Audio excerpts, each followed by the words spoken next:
welcome back to my kitchen. But in case this is the first time you're stopping by, my name is Gina and I'm a wife and mother from the Midwest, and I enjoy cooking fresh meals for my family, and sometimes I make videos of my recipes and I post them here on YouTube. Today we are going to be making bisteces en chile pasilla con papas, or steaks in pasilla sauce with potatoes. This is super easy. It's a guisado style dish, which basically is like a meat slow simmered in salsa. Not too slow simmered because today we're going to be using sandwich steak, but in any case, that's what that means. Our ingredients are super simple. We're going to be using about 5 chile pasilla, which are dried pasilla peppers. I don't know what pasilla is in English or what kind. Maybe New Mexico chiles. I don't really know. But you get these in the Hispanic section of your grocers. They are pre-dried, and they come in bags like this. As you can see, we have all different types in our house. If you can't find pasilla, you could use chile guajillo for this, or chile ancho. They do have slightly different flavors, but they are dried chiles, and if you are not familiar with the flavors of chiles, you probably won't know the difference. So 5 chile pasilla. And here in this jar, I have chiles de arbol, or chiles de rata, which are those super skinny, I don't know if you can see it through the jar, bright red chile peppers. And I have already pre-toasted these, and I have them in there for when I make salsa, so that way you don't have to cough every time you make salsa, because every time you toast those, I'm telling you, the kids will cough up a hairball. Makes it so spicy in here. Moving on, our next ingredients are, this doesn't look like that much steak, but it actually kind of slid down when it was in the fridge. So this is 2 pounds, I think. Yeah, 2.04 pounds of sandwich steak. I would prefer for this to be aguayon, but they didn't have that at the store, and aguayon is just sirloin steak. So these looked like they had a good mix of fat to steak ratio. I don't usually buy blanket term meats like sandwich, but I got these at Tony's, and I usually shop at Pete's, and this is what they had available, so this is what I have today. For the potatoes, these are just standard potatoes. Mine are sprouting a little bit because I don't store them in the fridge, but it's all right. I'd say probably about 2.5 to 3 pounds of potatoes is what you need, or I have like 5 small ones here. I'm going to be using 2 Roma tomatoes, a couple of cloves of garlic, and about 1/2 of a small onion, or 1/4 of a large one. And that's all we need for this, guys. It's super simple, super easy. Let me go ahead and get my ingredients prepped, and I will be back. In all fairness, I totally forgot to mention a couple of ingredients in the beginning. Sometimes that happens when you're just filming live while you're cooking, but we use some salt, some black pepper, and some jugo magi to season our steaks, which you'll see me do later in the video. And I did forget to take a picture of the Nor Suiza, but if you guys watch my videos, you know what that is. It is the powdered chicken bouillon that you will find in the Hispanic section of your grocers. So I just wanted to make sure I mentioned that for you guys. Okay guys, so the first thing I wanted to mention, in case you're not familiar with working with dried chiles, is how you go ahead and clean them. So what I like to do is I like to snip off the stem end, and then you take your scissors and you stick it in and you slit the whole pepper open. So this is what it looks like when you cut it open, in case you've never seen it. And there are seeds and veins inside of there. So you want to remove these veins and the seeds, because that will make your salsa bitter, or your chile bitter. After you clean it out, this is what, let's see if we can focus, it ends up looking like. I still need to take, oh no, it's off. Nice and clean. And then you're just going to go ahead and take your scissors and chop it into workable size pieces. This just makes it easier for me to get it in the blender, because I'm going to be using my NutriBullet cup, but you don't really have to do this, but it's just my preference. So I also have on our stove almost enough water to cover our tomatoes, and I've been bringing this to a boil over medium-high heat. And this is a little tip I like to give whenever I'm doing tomatoes for salsa, is treat them like you would treat a potato. When you're boiling potatoes, you want to have them in the water from when it's cold, because that helps the potato cook evenly from the inside to the outside. Whereas if you were to just drop these tomatoes in, the skin starts to come off really quickly, because it feels like you're like flash steaming off the skin, which is how you would peel tomatoes. But then you're kind of stuck with this like mushy outside and the hard middle, and I want it to be nice and cooked through. So these are definitely, this is warm water. This should be boiling soon, and those will be coming to temperature with the water. I'm going to go ahead and get the rest of these chiles cleaned up and chopped up and pop them in here, and I'll be back with the next set of instructions. Okay, so I have our chiles in the water with the tomatoes. We're bringing this to a boil, as we just said. And I'm just going to toss in 2 whole chiles to our bowl. These are toasted, as I mentioned, and you can kind of tell they're toasted because they're a different color. You can add more of these or omit them, depending on your family's preference for spice. In regards to the pasilla peppers, they're not like totally mild, but they're not spicy, I wouldn't say. But at the same time, after I've peeled them, I always make sure to wash my hands because I have very sensitive skin. And even the oils, the capsaicin oils inside of the peppers, when they're dried, irritates my skin. So really the spice level is totally up to you. I feel like most people who are watching this video are looking for a more authentic, down-home Mexican guisado type dish. So you'd probably be down with the spice. So boy or girl, you just toss in however many chiles you think you like. I'm going to go ahead and simmer this for about 15 minutes or until the chiles are reconstituted and our tomatoes are soft, and then we'll be on to the next part of making our salsa. In the meantime, I'm going to go ahead and peel and dice our potatoes. Alright guys, so our stuff is boiling here. As you can see, the water's turning a nice deep color because the peppers are steeping in there and it's smelling really good in the kitchen. I've chopped up my potatoes, which I have them sitting in a just bowl of water, because if you leave them out too long, they tend to turn brown, and they're going to be brown in the salsa anyways, but whatever. I'm just extra, so they're about this size. I might have cut up a little bit too much potato. We'll have to honestly see how much salsa we have after we go ahead and, you know, blend it. Because we don't want it to be too dry. So anyways, I did cut up all 5 potatoes. We will see if we use all of them. And then I totally forgot in the beginning of the video, which I will insert a voiceover photo of these ingredients, but we need stuff to season our steak up. So you can either just use salt and pepper, or pepper and not North Suiza, and Jugo Maggi. If you can have access to Jugo Maggi, it's kind of like an umami flavor base. It's almost like liquid beef flavored bouillon, sazon. So you can use this, or you could use soy sauce, really whatever you like, but just something to lightly season up your steaks. I feel like you're doing something naughty. What are you doing? Fifi? She has keys to something. Why are you opening doors? Alright guys, so my hands are all beefy, so it's going to be hard for me to make this focus. But I went ahead and I seasoned both sides of the meat. And I went ahead and I cut up the pieces into more manageable serving sizes. So each serving size I would serve like 2 pieces like this, because it's going to shrink down.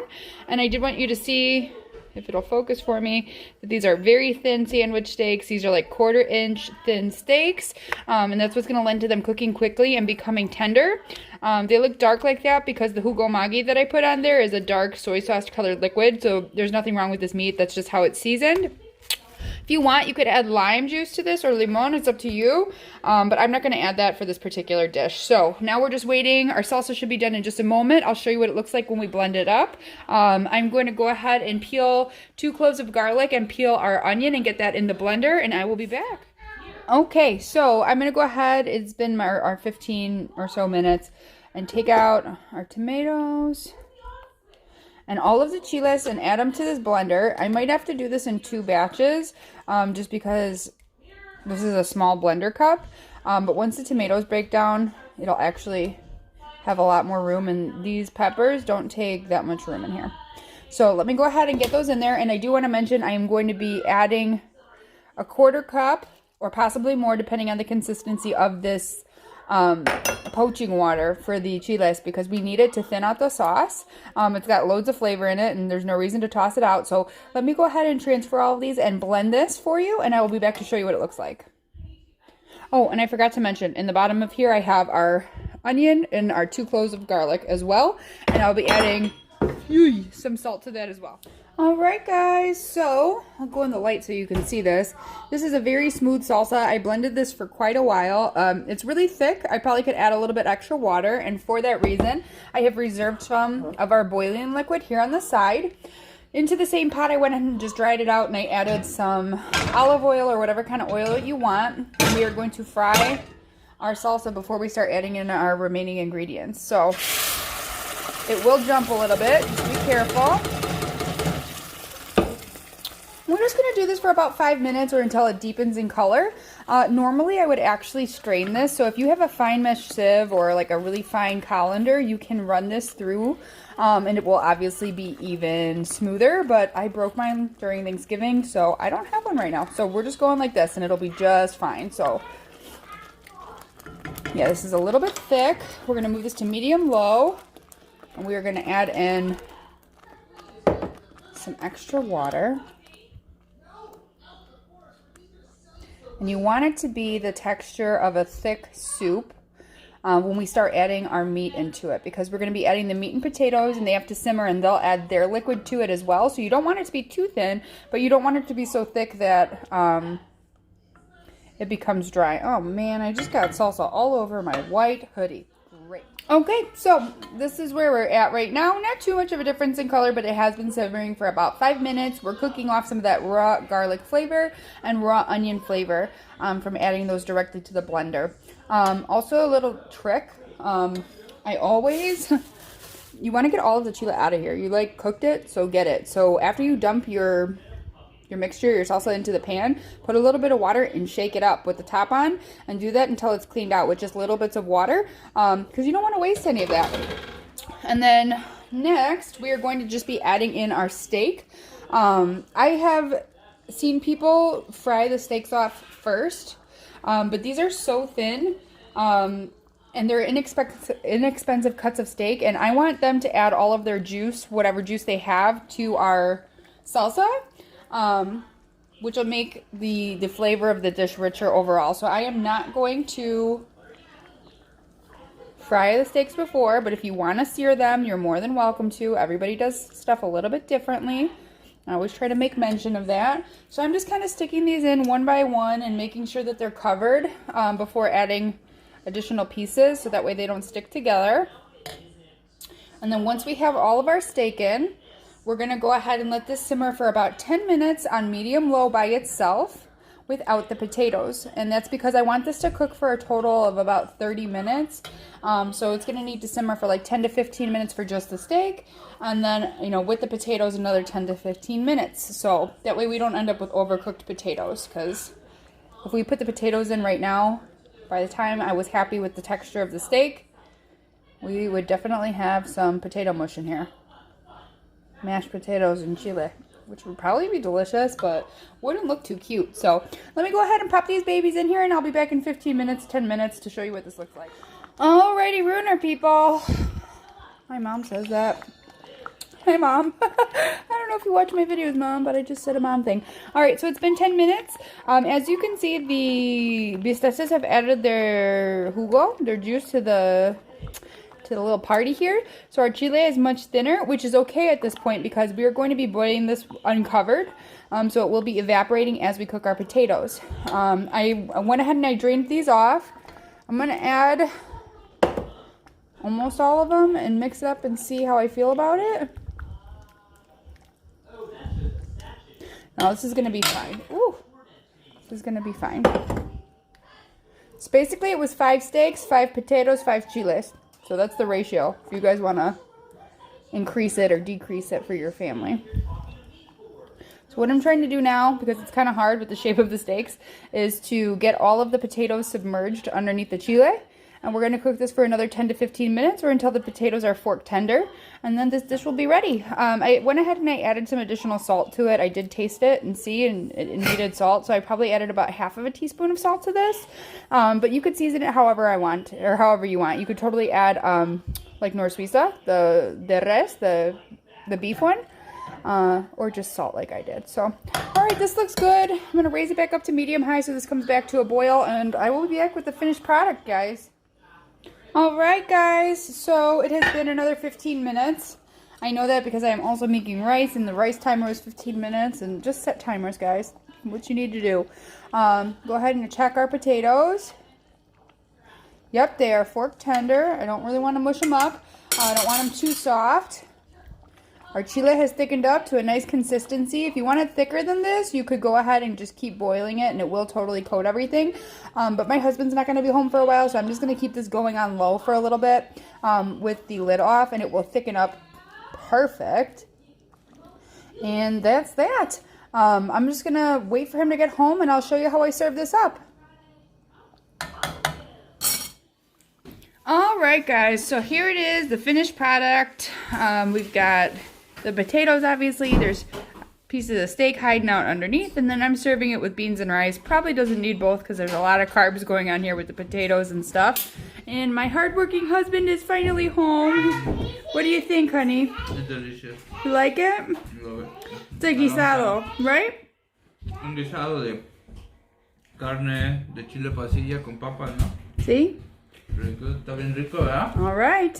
And as you know, here's my daughters. They're pretending like they have broken legs for 3 days straight now, so there's nothing wrong with her. She's just hopping around.